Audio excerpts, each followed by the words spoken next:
Chapter 3 पर discuss करेंगे और चैप्टर 3 का नेम है linear equation in two variable. Linear equation in two variable, और ये इसमें सब 9th क्लास में आपने पढ़ा है कि linear equation in two variable, और उसमें केवल सिंगल इक्वेशन हुआ करता था। और इसको यहाँ पर मैंने ये डिफाइन किया है कि a equation which have two unknown variables x and y is called a linear equation. इसकी जनरल फॉर्म होती है a x plus b y plus c equal to zero. A x plus b y plus c equal to zero.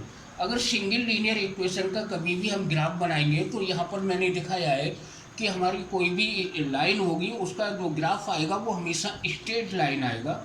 और यहाँ पर मैं ये बताने की कोशिश करूँगा कि जो भी linear equation in two variable होगा उसके जो सॉल्यूशन है वो सॉल्यूशन इसके इनफाइनाइट होती है, बिकॉज इस लाइन पर जितने भी पॉइंट होंगे वो सभी इस इक्वेशन के सॉल्यूशन होंगे। ये ध्यान रखना है। इस लाइन पर हम जितने भी पॉइंट ले लेंगे तो इस पर हम इनफाइनाइट पॉइंटों को ले सकते हैं, तो यहाँ पर इसके इनफाइनाइट सॉल्यूशन होंगे। अब मेनली हम 10th क्लास में जो पढ़ेंगे ए pair of linear equation in two variable, यहाँ पेयर की बात करेंगे तो यहाँ पर ये लीनियर इक्वेशन 2 होंगी।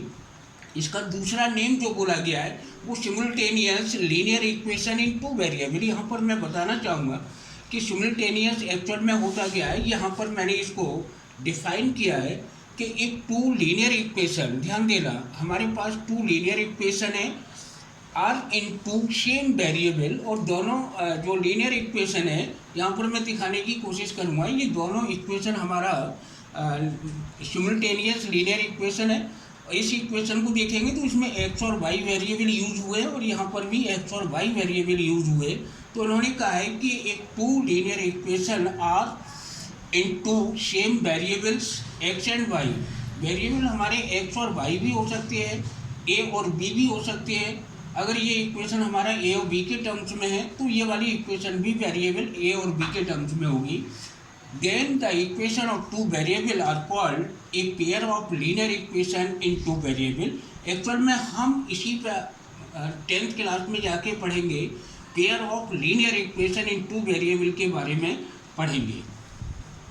इसके बाद अगला नेक्स्ट टॉपिक आता है कंसिस्टेंट सिस्टम। एक्चुअल में कंसिस्टेंट सिस्टम क्या है कि जैसा कि हम जानते हैं कि हमारे पास सिमुलटेनियस लीनियर इक्वेशन है, और सिमुलटेनियस लीनियर इक्वेशन को ए पेयर ऑफ लीनियर इक्वेशन भी कहते हैं, जैसा कि अभी थोड़ी देर पहले मैंने डिस्कस भी किया था। तो कंसिस्टेंट पॉइंट को थोड़ा सा ध्यान से समझेंगे। ये कंसिस्टेंट, क्योंकि एग्जाम में ये कंसिस्टेंट और इनकंसिस्टेंट सिस्टम के बारे में भी आ जाता है। तो जो कंसिस्टेंट सिस्टम होगा इसमें क्या होगा कि a system of simultaneous linear equation is said to be consistent if it has at least one solution. It means if it has at least one solution। अगर हम ग्राफ की बात करेंगे तो मैं यहाँ समझाने की कोशिश करूँगा कि अगर हम दोनों इक्वेशन का टू जो पेयर ऑफ लीनियर इक्वेशन है इनका अगर हम ग्राफ ड्रॉ कराएंगे तो एक्स एक्सिस और ये वाई एक्सिस हमने ले लिया, और यहाँ पर हम देखेंगे कि ये टू लाइन्स, सपोज एक फर्स्ट लाइन है और ये सेकेंड लाइन है, अगर ये एटलीस्ट वन पॉइंट पर इंटरसेक्ट करती है तो ये कंसिस्टेंट सिस्टम होगा, यानी इसका सॉल्यूशन होगा। अब सॉल्यूशन होगा। अब इनकंसिस्टेंट की बात करते हैं तो इनकंसिस्टेंट, यहाँ पर मैं एक और डिस्कस कर दूँ कि अगर टू लाइन्स अगर इंटरसेक्ट करेंगे, एक दूसरे को अगर इंटरसेक्ट करती है तभी उनके सॉल्यूशन बनते हैं। अगर वो इंटरसेक्ट नहीं करती हैं तो देयर इज़ नो सॉल्यूशन। तो ये कंडीशन आती है इनकंसिस्टेंट सिस्टम में। इनकंसिस्टेंट सिस्टम में होगा क्या, या तो हमारी ग्राफ लाइन ये पैरेलल होगी। अगर पैरेलल लाइंस के बारे में अगर देखा जाए तो ये वो parallel lines are not intersect each other, ये एक दूसरे को कभी इंटरसेक्ट नहीं करेंगी, और जब तक ये इंटरसेक्ट नहीं करेंगी तब तक इनका कोई भी सॉल्यूशन नहीं होगा। इनकंसिस्टेंट, शायद मेरे अंदाज से ये क्लियर हो गया होगा, इसमें कोई प्रॉब्लम नहीं है। कंसिस्टेंट में एक कंडीशन और आती है, ये थर्ड एक्चुअल में कंडीशन आती है कि एक लाइन हमको मिलेगी और इसी लाइन के सेम सेकंड लाइन मिलेगी जो इसी को ओवरलैप करेगी। इस कंडीशन में भी हम कंसिस्टेंट बोलेंगे, लेकिन बोलेंगे infinitely many solution.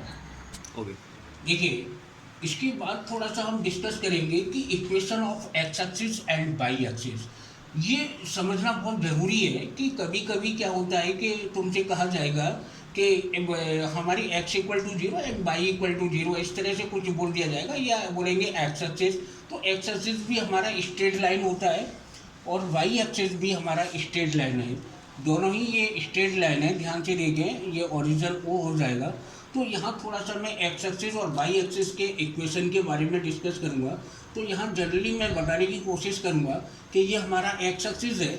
X axis का एवरी पॉइंट अगर देखा जाए, कहीं पर भी अगर हम पॉइंट ले लें, तो वाई यानी हमारे कोऑर्डिनेट होते हैं ना एक्स कॉमा वाई, तो ये वाई ऑलवेज हमेशा जीरो होगा। तो इसका मतलब है कि ये हमारा एक्स एक्सिस है, इस पर वाई की वैल्यू जीरो होती है। तो इक्वेशन ऑफ एक्स एक्सिस याद रखना है हमेशा, इक्वेशन ऑफ एक्स एक्सिस होगा Y equal to zero, and equation of Y axis देखा जाए, इक्वेशन ऑफ वाई एक्सिस होगा x इक्वल टू जीरो। ये हमारा y एक्सिस है, y एक्सिस का कहीं पे भी पॉइंट ले ले तो इसमें ऑलवेज x की वैल्यू जीरो होती है। कभी कभी कहते हैं कि what is the equation of x equal to zero, तो आप x इक्वल टू जीरो के लिए y एक्सिस बोल दें। अगर y इक्वल टू जीरो के लिए कोई स्ट्रेट लाइन या लाइन ड्रॉ करानी है ग्राफ पर, मैं ग्राफ की बात कर रहा हूँ, तो आप x एक्सिस को ले सकते हैं। कभी कभी यहाँ पर देखा जाए तो ये linear equation in two variable, आप कहेंगे कि यहाँ पर तो ओनली वन वेरिएबल है, तो वन वेरिएबल कभी भी दिया जाए, इसके अलावा और भी मैं वन वेरिएबल की इक्वेशन दे रहा हूँ। Suppose x minus two equal to zero, अगर देखा जाए तो इसमें y नहीं है, तो इस केस में हम क्या करेंगे, इसकी बहुत ही अच्छी मैं एक ट्रिक बता रहा हूँ। यहाँ से वन वेरिएबल में कोई भी अगर इक्वेशन दी जाती है तो पहले उसकी आप वैल्यू फाइंड करिए। तो x minus two equal to zero, then x equal to two, और x की वैल्यू हमारी प्लस का टू आ गई। तो हम ओरिजिन से टू यूनिट जाएंगे पॉजिटिव डायरेक्शन, यानी ये सपोज बॉल और ये हमारा टू हो गया, यहाँ से लेके यहाँ तक ये बॉल और ये टू हो गया। हम चल किस पर रहे हैं, एक्स एक्सिस पर चल रहे हैं, तो और किस पर नहीं चल रहे हैं, वाई एक्सिस। तो वाई एक्सिस के पैरेलल ये लाइन ड्रॉ करा दूँ तो ये x इक्वल टू टू को रिप्रेजेंट करेगी, ये ध्यान देना। अब कोई बच्चा कहता है कि नहीं सर हमको टेबल बना के दिखाइए। एक्चुअल में 9th क्लास में भी तुम लोगों ने टेबल बनाई है, तो उसमें टेबल बनाना बड़ा सिंपल है। इसकी सिंपल ट्रिक मैं बता रहा हूँ। यहाँ पर मैं अपनी तरफ से लेता हूँ एक्स कॉमा वाई, इससे हम कोऑर्डिनेट क्लियर कर सकें। यहाँ पे करना क्या है कि अगर हमें इसी इक्वेशन की टेबल को बनाना है, तो यहाँ से जो भी वेरिएबल हमको गिवन है, suppose X equal to two, तो यहाँ से एक्स इक्वल टू टू आ गया। जहाँ ये एक्स दिखाई दे रहा है ना, इसको कांस्टेंट कर दो। जहाँ x दिखाई दे उसकी ये फिक्स वैल्यू रख दो, टू टू टू। अब ये रहा y की अपनी तरफ से कोई भी इंटीजर ले सकते हैं, कुछ भी जो भी अच्छा लगे उस इंटीजर को ले। थोड़ा सा ध्यान दें कि ग्राफ पर कहीं ऐसा नहीं हो कि बहुत बड़ा इंटीजर ले लिया, वो ग्राफ पेपर पे नहीं आ रहा है। तो अगर एक बच्चे ने कहा सर मैं जीरो ले लाऊँ, यस ले सकते हो, माइनस का वन ले लो, कुछ भी ले लो, ये y की वैल्यू कोई भी ले सकती है। ध्यान देना जिस वेरिएबल की वैल्यू दी गई है उसको आप फिक्स करिए, और जो वेरिएबल हमको नहीं गिवन है उसकी अपनी मर्जी से कोई भी वैल्यू आप रख सकते हैं। ये टेबल बनाने की बहुत अच्छी ट्रिक है। और यहाँ से इसका कोऑर्डिनेट बनेगा 2,0, 2,-1 और 2,2। अगर देखा जाए तो ये सभी कोऑर्डिनेट हमारे इस लाइन को सेटिस्फाई करेंगे। जैसे बात कर रहे हैं 2,0, तो देखा जाए तो 1 2, ये 2,0 को रिप्रेजेंट करेगा। 2,-1, तो -1 यहाँ आ जाएगा, 2,-1 हो जाएगा, और 2,2, और ये हमारा 2,2। तो ये 9th क्लास में भी पढ़ा था कि भाई linear equation in two variable है, तो इससे हमेशा स्ट्रेट लाइन, तो इन पॉइंटों को आपस में ज्वाइन करा देंगे तो एक स्ट्रेट लाइन मिल जाएगी। यहाँ पर मैं एक और एग्जाम्पल ले रहा हूँ। सपोज अब जैसे मैंने y का लिया, x का लिया है, अब y का ले सकते हैं। अब y में हमने लिया सपोज 2y -4 इक्वल टू 0। तो भाई मैंने अभी बताया था कि जो भी वेरिएबल सिंगल वेरिएबल लिया है उससे वैल्यू निकालिए। वैल्यू चलो इसको पॉजिटिव कर लेते हैं, तो यहाँ से 2y इक्वल टू -4 हो जाएगा, देन y इक्वल टू -2 हो जाएगा। तो भाई डायरेक्ट अगर हम इस वैल्यू को देख के डायरेक्ट ग्राफ से लाइन ले सकते हैं, तो क्लियर है भाई y की वैल्यू -2 आ रही है। तो अब y एक्सिस पर नेगेटिव डायरेक्शन जाएंगे -2, तो 1 और ये -2, ये हो गया। और ध्यान देना मैंने कहा था कि हम y एक्सिस चल रहे हैं, किस पर नहीं चल रहे, x एक्सिस। तो इस पॉइंट से हम एक्स एक्सिस के पैरेलल लाइन ड्रॉ करा देंगे। ये हमारी इक्वेशन बनेगी 2y+4 = 0। अगर हम इसकी टेबल की बात करते हैं तो देखना ध्यान से, यहाँ पर x, y और ये x, y ले लिया। थोड़ी देर पहले मैंने बताया था कि अब हमें जिस वेरिएबल की वैल्यू दी जाती है उसको फिक्स करिए। यहाँ y की वैल्यू दी गई है तो y वाले कॉलम में अब -2 को फिक्स कर दो, -2 -2 -2। अब चेंजेबल वैल्यू क्या होगी, x की होगी। x की वैल्यू अपनी मर्जी से कुछ भी लिख सकते हैं, 1 2 3 जो भी अच्छा लगे लिख सकते हैं। तो ये ध्यान देना कि जिस वेरिएबल की वैल्यू हमको दी जाएगी उसको आप फिक्स करिए, और जो जिसकी वेरिएबल की वैल्यू यहाँ नहीं दी गई है तो उसको आप अपनी मर्जी से कोई भी इंटीजर ले सकते हैं। यहाँ से कोऑर्डिनेट बनेगा 1, -2, 2, -2 और 3, -2।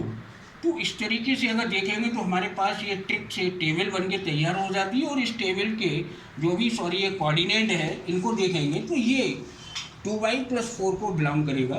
1, -2 देखा जाए तो हमारा एक्स एक्सिस पर बन जाएगा और -2 ये हो जाएगा, 1, -2 हो जाएगा, 2, -2 यही आएगा। तो देखा जाए तो जितने भी कोऑर्डिनेट हैं वो इसी लाइन को सेटिस्फाई करेंगे। तो इस तरीके से हम सिंगल वेरिएबल की इक्वेशन को ग्राफ पे बना सकते हैं। यहाँ पर मैंने एक एग्जांपल लिया है कि solve the system of equation graphically, यानी 2 लीनियर इक्वेशन इन 2 वेरिएबल को ग्राफिकली हम कैसे सॉल्व करेंगे। और यहीं पर एक और मैंने क्वेश्चन इसी के साथ जोड़ दिया है कि find the value of A if यहाँ पर एक रिलेशन दिया गया है 4x + 3y = a। तो यहाँ a की वैल्यू को हमें फाइंड करना है। तो ये तो कंफर्म है कि भाई x और y जब हमें यहाँ से इक्वेशन को ग्राफिकली सॉल्व करेंगे तो यहाँ पर वैल्यू को पुट करा देंगे, देन a हमें मिल जाएगा। तो मेन है कि हम ग्राफिकली लीनियर इक्वेशन इन 2 वेरिएबल को हम सॉल्व कैसे करते हैं। तो एक एक करके, जैसे कि हमारे पास ये लीनियर इक्वेशन है, फर्स्ट हम इस इक्वेशन का ग्राफ बनाएंगे। और इस ग्राफ को बनाने के लिए पहले हमें इसके सॉल्यूशंस निकालने हैं। तो मैं यहाँ सबसे पहले इसका एक सॉल्यूशन निकाल के दिखा रहा हूँ कि x + 3y = 6। यहाँ थोड़ी सी मैं अपनी तरफ से एडवाइस दूंगा कि यहाँ पर या तो आप x की वैल्यू को फाइंड करिए या फिर y की वैल्यू को फाइंड करिए। तो मैं हमेशा एक सजेशन दूंगा कि आप किसी भी वेरिएबल की वैल्यू, उस वेरिएबल की वैल्यू निकालिए, फाइंड करिए जिसके साथ इवन नंबर हो। यहाँ पर ऑड नंबर लगा हुआ है y के साथ, तो कोशिश करिए इसकी वैल्यू मत निकालिए, नहीं तो आगे जाके बहुत ज़्यादा प्रॉब्लम आएगा। तो यहाँ से हम x की वैल्यू को फाइंड करेंगे तो x = आ जाएगा 6 - 3y। और इसे इक्वेशन नंबर फर्स्ट दे दो। हमें number first putting right hand में जो भी वेरिएबल आया है हम उसकी वैल्यू अपनी तरफ से रखेंगे। बाय द वे इधर अगर x आया है तो x की वैल्यू को रखेंगे, अगर बाई चांस y आया है तो हम y की वैल्यू को यहाँ पर रखा जाएगा। तो पुटिंग y = 0। और ये भी थोड़ा सा साथ साथ में ध्यान रखिएगा कि हम x और y की ऐसी वैल्यू फाइंड करें जो हमारे ग्राफ पेपर इजीली आ जाए, ग्राफ पेपर पर आ जाए। मालूम पड़ा कि हम बहुत बड़ी वैल्यू ले लेते हैं और हमारे ग्राफ पेपर पर नहीं आ रही है। तो पुटिंग y = 0, तो यहाँ से x = 6 - 3 × 0 अगर सॉल्व करेंगे तो x की वैल्यू 6 आ जाएगी। और इसी के साइड में लिखिए y = 0, यानी हमें ये फर्स्ट सॉल्यूशन मिल गया है। सेकंड पॉइंट, पुटिंग यहाँ पर पुटिंग y = 6 - 3 y = 1 पुट कराइए तो x = 6 - 3y, x = 6 - 3 × 1, यानी x = 6 - 3 = 3। तो x = 3 एंड y = 0।